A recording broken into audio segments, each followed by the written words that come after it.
여러분 안녕하십니까?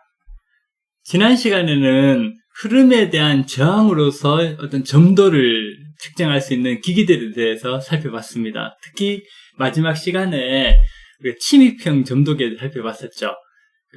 다시 한번 정리해보자면 뉴턴 유체의 점도를 측정하는 기기는 캐필러리 비스코미터, 즉 모세관 점도계가 되고요. 그리고 로션이나 에센스 같은 수도 플라스틱 유체의 점도를 측정할 수 있는 장치는 브룩필드 점도계처럼 스핀들이 있어서 이렇게 회전형으로 돌아가면서 측정하는 그런 기기들을 많이 사용하죠.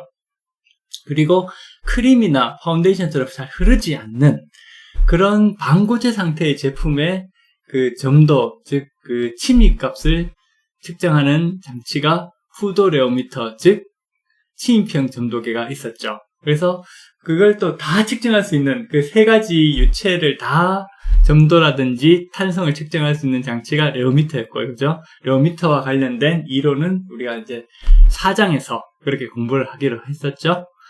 자, 그러면 지난 시간에 했었던 후도레오미터, 즉 침입형 점도계에 대해서 간단하게 살펴보고 이제 오늘 수업에 넘어가도록 하겠습니다. 이제 요 장치에서 예를 들어서 여기가 크림이라고 생각한다면 요게 크림을 이렇게 요 아래판 요게 이제 지지대였잖아요. 그죠? 시료 지지대가 위로 이렇게 올라가죠. 업 형태로 측정됐으니까 업 형태로 가다 보면 이 용기 안에 담겨져 있는 요건 크림은 아닌데 크림이라고 생각하고요. 크림이 이런 원통형 측정 도구에 딱 닿는 순간 이렇게 쭉 침입값이 올라간다 그랬죠. 수직 응력을 받게 되니까, 그죠? 이렇게 들어가다 보면 수직 응력을 받게 되죠. 그러다가 요게 뚫고 들어가면 일단 침입하고 나면 그 다음부터 어떻게 되나요? 그 다음부터는 양옆면 이제 원통, 그죠? 측정 도구의 옆면이 이렇게 이제 마찰되는, 그죠? 면찰 응력을 받게 되기 때문에 이때부터는 서서히 이렇게 조금씩 올라간다 그랬었죠. 그래서 이걸 1cm라든지 1.5cm, 어떤 또 시간으로 한다면 1분 이렇게 하는데 대부분 다 이제 깊이로 한다면 요런 깊이를 정해놓고 그 깊이에 도달할 때 측정값, 침입값이 얼마인지를 이제 읽어내죠. 이 값이 어느 정도 이제 시간이 지남에 따라서 일주일, 한 달, 6개월, 1년 이렇게 변하는지 또는 변하지 않는지를 가지고서 이 제품의 안정성, 스테빌리티를 측정하게 되는 것입니다. 자, 그러면 이제 지금부터는 지난 시간까지 어떤 움직임은 두 가지가 있다고 그랬었잖아요. 하나는 액체가 힘을 받을 때는 흐르게 되죠. 계속 움직이지만 그 움직인 거리를 힘을 받은 시간으로 나눠주기 때문에 액체의 경우에는 흐르는 현상, 흐름이 생겼고 그 흐름에 대한 저항이 바로 점도였고, 그죠? 오늘은 이제 움직임 중에서 흐름 말고 탄성체의 경우는 힘을 받으면 그 거리만큼만 딱 움직인다 그랬잖아요. 그렇게 움직이는 거를 힘을 빼면 되돌아가기 때문에 우리는 이거는 변형이라고 부르죠. 일시적 변형이라고 부릅니다. 디포메이션. 그래서 오늘은 변형에 대한 저항으로서의 탄성률, 모듈러스에 대해서 살펴보도록 하겠습니다. 그래서 모듈러스를 탄성률이라고 하고 또 강성률이라고 하는데 우리 탄성률이라고 생각하면 되겠습니다. 이거는 변형에 대한 저항이 돼요. 변형에 대한 저항. 예를 들면 이런 두부나 이런 것들은 건들면 어떻게 되나요? 이렇게 살을 움직이지 흐르진 않잖아요. 약간 변형만 되다 뿐이지 이게 막 쫙 흐르고 이런 건 없기 때문에 이런 탄성체들의 변형에 대한 저항으로서의 어떤 모듈러스, 탄성에 대해서 정의해 보도록 하겠습니다.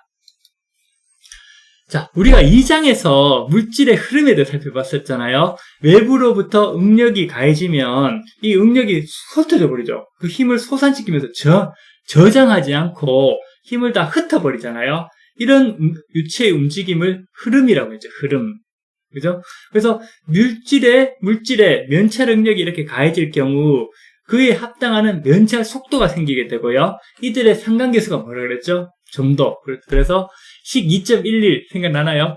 타우는 이타 감마 도트라는 요식이 나왔었죠. 요식은 여러분들 반드시 기억해둬야 됩니다. 타우는 이타 감마 도트. 타우가 뭐였죠?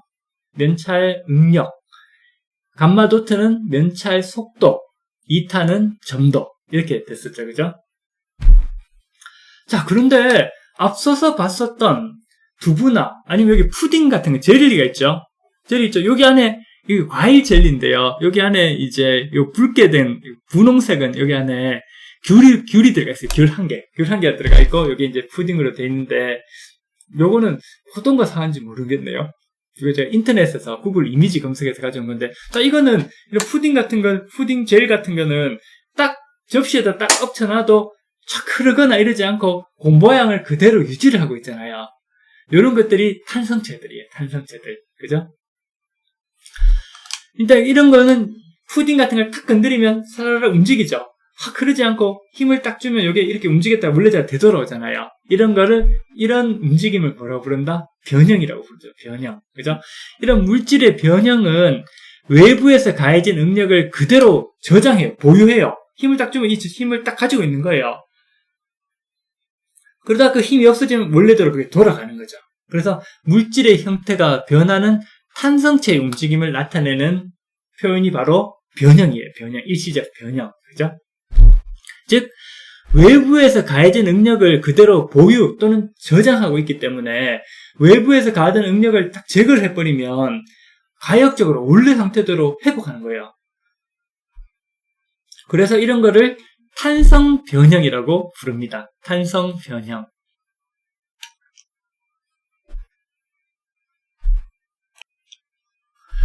이런 탄성 변형을 나타내는 전형적인 물질이 바로 뭐였었죠? 예전이 아니죠. 2장 공부할 때 나타냈었죠. 그렇죠. 바로 이런 스프링이었죠. 스프링. 그죠? 이런 고체의 특성을 나타내는 탄성. 우리가 여기서는 액체는 점성체고요. 고체는 탄성체라고 표현합니다. 고체의 특성은 탄성이에요. 탄성의 경우에도 식 2.1, 타우는 이타 감마 도터 같은 식이 존재하고요. 이 대표적인 식이 바로 후계 법칙이에요. 후계 법칙. 앞에서 우리가 2장에서 후계 법칙은 간단하게 살펴봤었죠. 그죠? F는 KX라는 식을 봤었잖아요. 그래서 우리는 지금 후계 법칙으로부터 이제 탄성식을 유도를 해내볼 거예요. 그래서 우리가 이제 식 2.1이었나요? 그 후계 법칙부터 살펴보도록 하겠습니다. 자, 앞에서 바로 봤었던 스프링이 있죠. 그죠? 스프링이 있는데 이걸 이렇게 당겨서 X만큼 거리가 생기죠. F라는 힘을 주면 이렇게 X만큼 거리가 생기잖아요. 늘어나잖아요. 늘어나죠. 이 늘어난 길이를 X라고 하면 어떤 식이 성립되냐 하면요. 힘을 주면, 스프링에 F라는 힘을 주면 X만큼 거리가 생기잖아요. 길이가 늘어나잖아요. 상관계수를 K라고 두면 F는 KX. 이게 바로 후계식이었죠. 훅스 이퀘이션이었잖아요. 그죠? 후계 법칙. 그죠? F는 KX라는 식은 이제 잘 이해가 되죠. 그죠? 이때 K가 크면 어떻게 돼요? K가 크면 잘 안 당겨지죠? K가 작으면 쉽게 당겨지잖아요. 왜냐? 동일한 힘을 줄 때 K 값이 작으면 X가 막 커지니까 K 값이 작으면 쭉 많이 늘어나겠죠. 그죠? 자, 이 스프링에 X방향으로, 예를 들어 X방향으로 시간 T1에서 수직 응력을 가하고 T2에서 수직 응력을 제거했다고 생각해 봅시다. 이때 수직 응력은 뭐로 되나요? X방향으로 X축의 수직이, 이제, 요거 조금 어려울 수 있는데, 혹시 이게 좀 어려우면 좀 안 넘어야 돼요. X, Y, G라고 할 때, G는 앞으로겠죠. 앞으로나 뒤로 이렇게 가겠죠. 그죠? 이때, 이 면은 어디의 수직인가요? X축의 수직이니까 타우 X가 되죠. 그죠? 그 다음 힘은 어디로 당겨주나요? X방향으로 당겨주죠. 그러니까 타우 X가 되기 때문에 뭐가 되나요? 수직 응력이 되는 거예요. 이렇게 수직 응력을 가하면, 여기서, 일정한 거리만큼 늘어나겠죠. 그죠? 그래서 시간 T1에서 X방향으로 힘을 주면 신장 변형률 거리가 탁 이렇게 이만큼 늘어났잖아요. 늘어나서 힘을 주는 시간 동안 계속 그 거리를 유지하다 스프링 계속 늘어나 있다가 힘을 딱 빼면 어떻게 되나요? T2에서 힘을 빼면 그러면 늘어난 길이는 다시 0으로 되돌아오죠. 그러니까 이게 바로 변형이에요. 힘을 줄 때는 딱 늘어났다가 힘을 줄 때는 계속 유지가 되다가 힘을 딱 빼면 원래대로 되돌아오는 이게 바로 탄성 변형이 되는 거예요.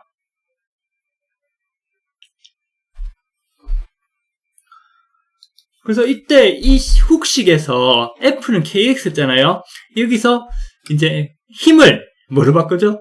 수직응력 타우 XX로 바꾸고요.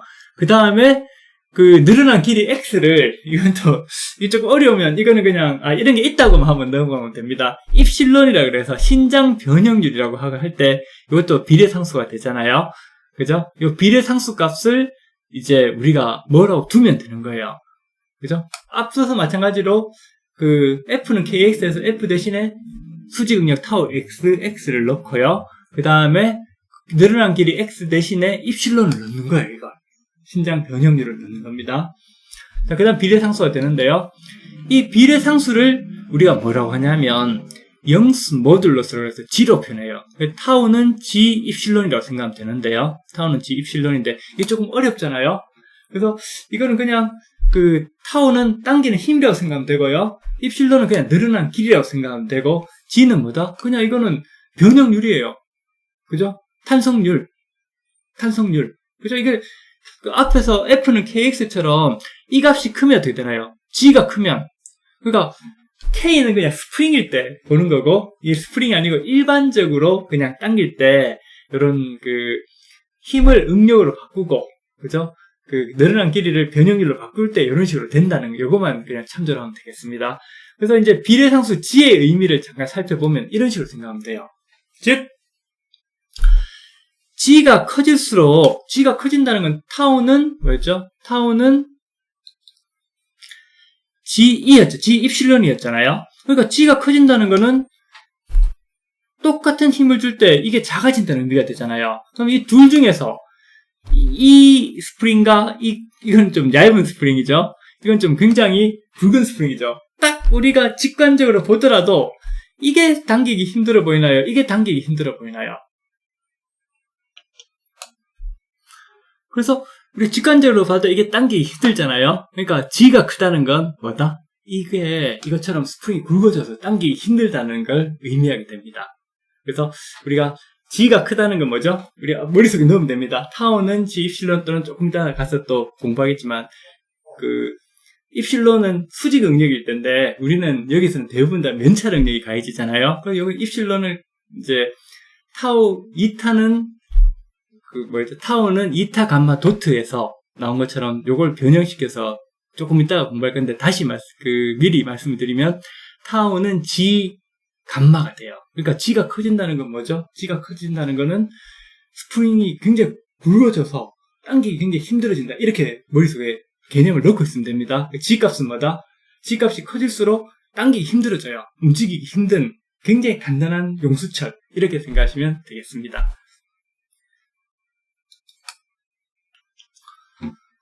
우리가 2장에서 점도를 설명할 때 물질의 수직 응력이 아니었고 면찰 응력을 줬잖아요. 탄성체의 경우에도 회전 점도계에서는 변형 정도를 파악하기 위해서 입력값으로 면찰 응력이 물체에 주어지게 돼요. 여기서는 우리 이해 편인상 이제 탄성체라고 하면 스프링을 사용해가지고 탄성 성질을 설명했고요. 면찰 응력 대신 수직 응력으로 설명했잖아요. 그래서 수직 응력에 대한 물질의 응답으로서 신장 변형률, 앞에서 우리 한번 살펴봤었죠. 신장 변형률을 사용했어요. 그죠? 그런데 우리가 이 책에서는 이제 면찰 응력에 대한 면찰 변형률의 관계식에 관심이 많기 때문에 우리 앞에 식에서 타우 XX를, 그죠? 이제 이건 수직이었잖아요. 면을 마찰하는 타우 YX로 바꿔주고요. 그 다음 신장 변형률은 이렇게 당기는 거잖아요. 당길 때 원래 길이에 이제 늘어난 길이를 원래 길이로 나눠준 게 신장 변형률인데, 면찰 변형률은 일단 이렇게 힘을 가할 때 움직이는 거리가 생기잖아요. 그럼 그 움직인 거리를 높이로 나눠주는 거죠. 이걸 면찰 변형률이라고 하는데, 신장 변형률을 면찰 변형률로 치환하면 돼요. 그러면 이제 다음 식이 성립하게 되죠. 타우 yx는 g 감마. 여기서 yx는 이제 어차피 우리가 면찰 응력을 가한다는 걸 알기 때문에 타우는 G 감마 이렇게 공부해두면 됩니다. 타우는 G 감마. 그러니까 이제는 그 액체처럼 흐름에 대한 저항으로서의 점도는 어떻게 정의된다? 타우는 이타 감마 도트로 정의가 됐었죠. 그죠? 그래서 이타가 점도였잖아요. 마찬가지로 탄성체의 경우에는 타우는 G 감마가 돼요. 타우는 G 감마라 그래서 G가 뭐다? G가 바로 모듈러스 또는 탄성률 이렇게 있는 거예요. 그죠? 그러면 점도가 크다는 건 외부에서 힘을 받을 때, 응력을 받을 때 흐르는 속도가 느린 거죠. 천천히 움직이는 거잖아요. 빨리, 점도가 낮으면 빨리 흐르고, 점도가 크면 천천히 흐르잖아요. 마찬가지로, 모듈러스, 탄성률이 크면, 외부에서 힘을 받으면 잘 안 늘어나요. 아까 G가 크면 뭐라 그랬죠? 큰 스프링, 굵은 스프링이라고 그랬잖아요. G가 크다는 거는, 탄성률이 크다는 거는, 모듈러스가 크다는 거는 안 당겨지는 거예요. 잘 안 움직여요. 힘을 주면 움직임 거리가 작아요. 근데 G가 작다는 거는, 스프링이 얇으니까 힘 주면 쫙 늘어나잖아요. 이런 것처럼 힘을 주면 굉장히 변형률이 커요. 많이 움직여요. 어떤 의미인지 아시겠죠? 그죠? 그죠? 그래서 우리가 다시 한번 말씀드리지만 탄성체 성질을 설명할 때는 탄성이라는 게 당겼다 놓으면 되돌아가는 가장 설명하기 쉬운 게 바로 스프링이잖아요. 그래서 앞으로 우리가 4장에 가서도 우리가 기기적 모델이라 그래서 탄성과 점성을 기기적이든 어떤 기기적인 모델로 대체해가지고 탄성은 스프링으로 설명하고 점성은 조금 이따가 이제 대시폿이란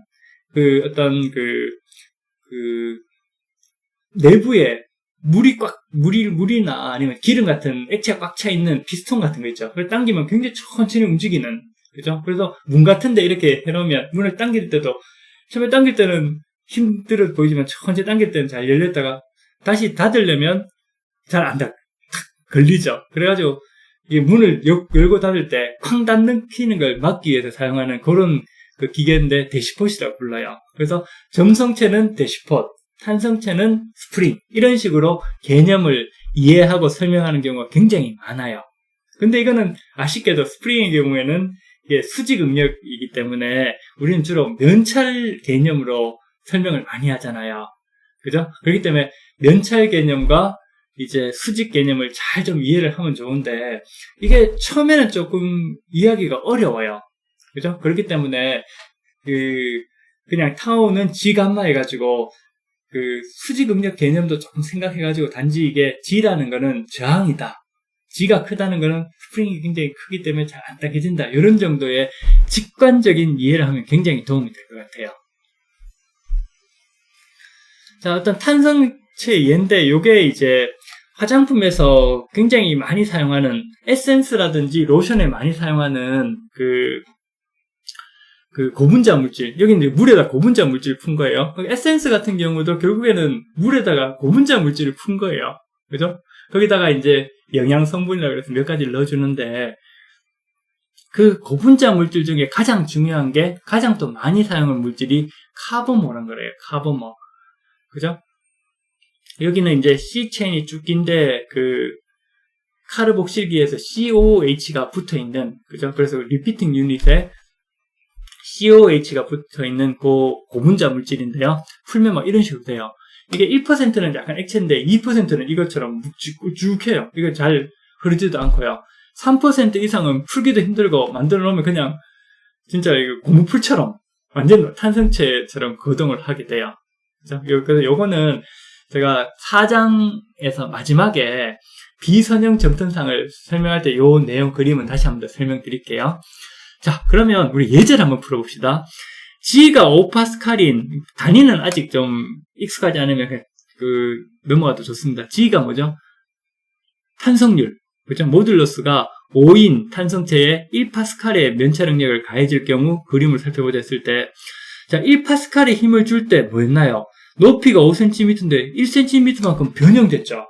그죠? 그럼 변형률은 얼마죠? 변형률은 1cm 나누기 높이를 나누면 5니까 1 나누기 5니까 0.2가 돼요. 그죠? 0.2. 그죠? 그래서 G가 5파스칼인 탄성체에 1파스칼을 가하면 면찰 응력이 가해지면 타우는 G 감마니까 타우가 얼마죠? 1. G가 5니까 감마는 0.2가 되죠. 즉 높이가 5면 늘어난 길이는 1cm가 되는 거예요. 여러분 어떤 의미인지 아시겠죠? 그죠? 그죠? 자, G가 5파스칼인 탄성체에 1파스칼의 면찰 응력이 가해지면 면찰 변형률 감마는 타우 나누기 G가 되죠. 그리고 1 나누기 5가 되죠. 그러니까 감마는 1 나누기 5기 때문에 탄성체는 높이의 5분의 1인 높이가 5cm면 1cm만큼 힘을 받는 동안 움직였다가 면찰 응력이 제거되면 원래 돌아오게 되는 거예요. 어떤 의미인지 아시겠죠? 그죠? 탄성체는 응력을 받는 순간에 그 응력에 상응하는 변형이 일어나게 돼요. 그래서 힘을 받는 시간 동안은 계속 그 변형된 상태를 유지하다가 힘을 제거하면 곧바로 원래 자리로 되돌아오게 되는 거죠. 그래서 탄성체의 경우에는 힘이 주어지는 시간보다는 어떤 면찰 응력을 받았을 때 어느 정도 변형되는가, 순간적으로 변형되는가, 그죠? 어느 정도 변형되는가, 즉 면찰 변형률이 중요하게 돼요. 어떤 의미인지 여러분 아시겠죠? 그죠? 그런데 같은 면찰 응력을 받더라도 많이 변형되는 게 있을 거고, 그죠? 감마가 큰 게 있을 거고, 감마가 작은 게 있을 거잖아요. 이건 바로 뭐냐면, 그, 면찰 응력과 변형되는 정도의 관계, 그죠? 면찰 변형률, 그 상관관계가 바로 뭐죠? 탄성률, 모듈러스가 되고요. 이 모듈러스가 작으면, 변형률이 커지니까 많이 움직이게 될 거고요. 모듈러스가 크면, G가 크면, 변형되는 들은 작아지기 때문에 조금만 움직이겠죠. 스프링이 큰 거와 작은 것처럼, 그죠? 스프링이 굵은 거는 G가 큰 거는 당겨도 조금만 당겨지잖아요. 스프링이 얇은 거는 같은 힘을 줘도 많이 당겨지잖아요. 이런 차이가 생기게 되는 거죠.